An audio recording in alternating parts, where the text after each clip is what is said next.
Ayan. Ano eh, tali. Hindi matanggal ang puti. Ay, aray ko. Buling na ko. Ayan pala. Kaya pala, wala sa ano eh. Ito. Kaya sabi ko. Yun na, ito na talagang totoong vlog ko. Alam, kilala na kita. Isa ka rin sa nagbabasa sa akin. Ano? Kaya hindi mo matitigan ng eye to eye contact. Kasi isa ka rin sa nagbash sa akin. At alam ko na.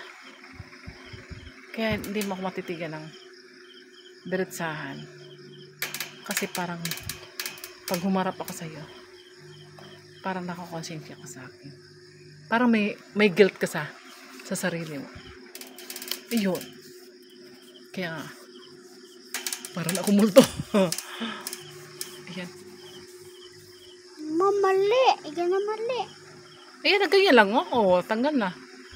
Kapag nakalawas ako Manila, embroid ba yung tawag doon sa kilay? Magkano ba yun? 3,000 yata yun eh. Yung padugto ako nakilig ko. Kapal kasi ito dati. Kasi yung friend ko sa Taiwan. Ano ba yun? Bina ako. Yung friend ko sa Taiwan. Maduya. Siya yung ano. Siya yung sa akin ng kilay na nasira tuloy.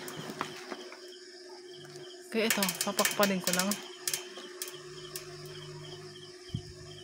Aba, kumapal nga. Ang galing oh. Wait lang. Mas ito, pintel-pin na yan eh. Pintel-pin, anak ko talaga, pintel-pin talaga ilalagay.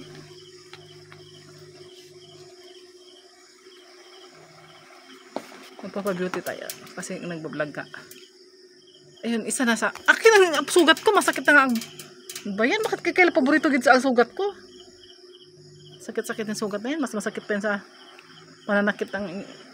pananakit mo. Ganun eh. Ay, wait. Pakilamin. Pinag-vlog ako. Ito lang. Lipstick ka kasunod. Ayun, vlog na tuloy ako. Ano ba yan?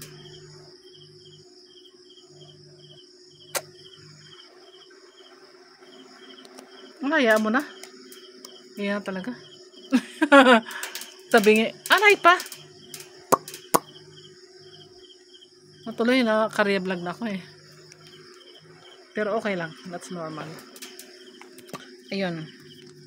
Kasi nga, hindi makatitig ng diretso sa akin. Yung mga nagigilt na nagbabash sa akin. Hindi siya makatitig ng diretso ako, no? Unfair, in fairness, hindi unfair. In fairness. Okay na yung ano. Ito muna yung isa. Yung isang mahaba. Ito ang kabila. Nangalay na ako sa aking pagsasalita. Ayun. Kaya sabi ko, kung isa ka sa nagbabasa sa akin, once na, ito yung, once na na nag-usap tayo at nagkarap tayo, gumagamit ako ng focus. Pag once tinitigan ka, matutulala ka. At doon ko malalaman, nabinas mo ako. Na isa ka rin sa nagbash sa akin. Kaya once na nakaharap kita, yung tititigan kita ng parang may kasalanan ka sa akin. Kapag nagilty ka, sure, nambas ka nga sa akin. Bawat kasi kinakausap ko, pag ako nakipag-usap, tinititigan ko talaga. Doon ko inaarok kung isa ka rin sa nagbash sa akin. Kaya yun. Kaya kung kaya mo kahit girl ka, kapag tinitigan kita, parang hindi ka makakatagal sa pag-iusap sa akin. Kasi nga, nagamitan kita ng focus. Diba? Yun. Kaya kapag nakaharap kita, makikilala ko malalaman ko pala na isa ka sa nag-bash sa akin. Kaya yung mga taong ganyan,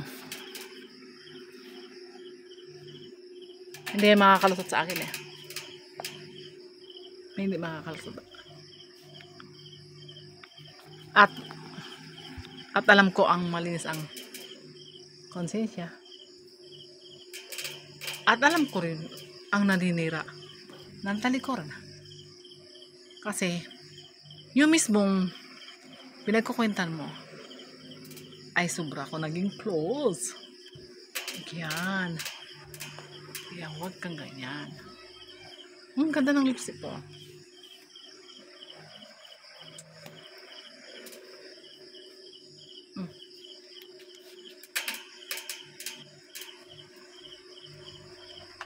Kaya once na harap kita. Grabing pulbos ko sa gilid. Ay, ano muna to? Isara mo muna. Oh. Grabe. Hindi na talaga mabura. Ay, kaloka. Ito yung puti ko nung sa Manila ko. Tapos ang laki ng initin ko. Pero as in yung legs is parang pares pa naman.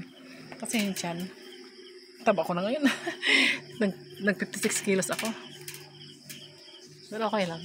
Kasi hindi ako gaano nagtitiktok eh. Pero as in, kapag itong buong natin sobrang nitapas, nagsobrang kintab din ng bagay na bagay. Tas magpapahis tayo ng, kasi nga naayos na itong buhok. Unti-unti tayo sa sunod kilay naman ang paayusin ko.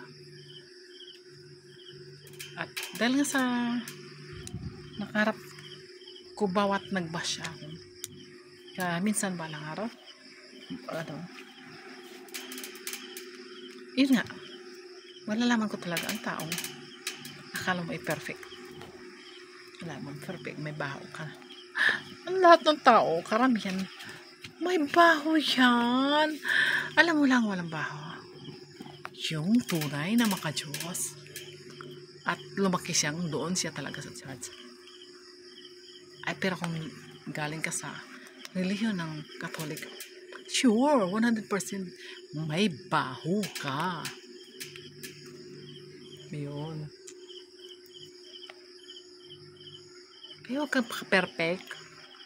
Nalala kang perfect. Hindi ka perfect eh. May baho ka. Intindi? May baho ka. Kaya huwag ka magbabas. Kasi ang tunay na makadiyos, walang baho, hindi nagbabahas.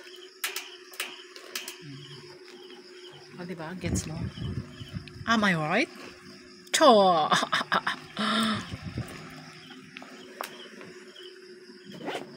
Ayun. Kaya, pasensya na. Tao lang, nasasaktan din. Kaya may baho ka. Kaya wag kang parang perfect. Kasi may baho ka. Ayun, bay na. May baho ka.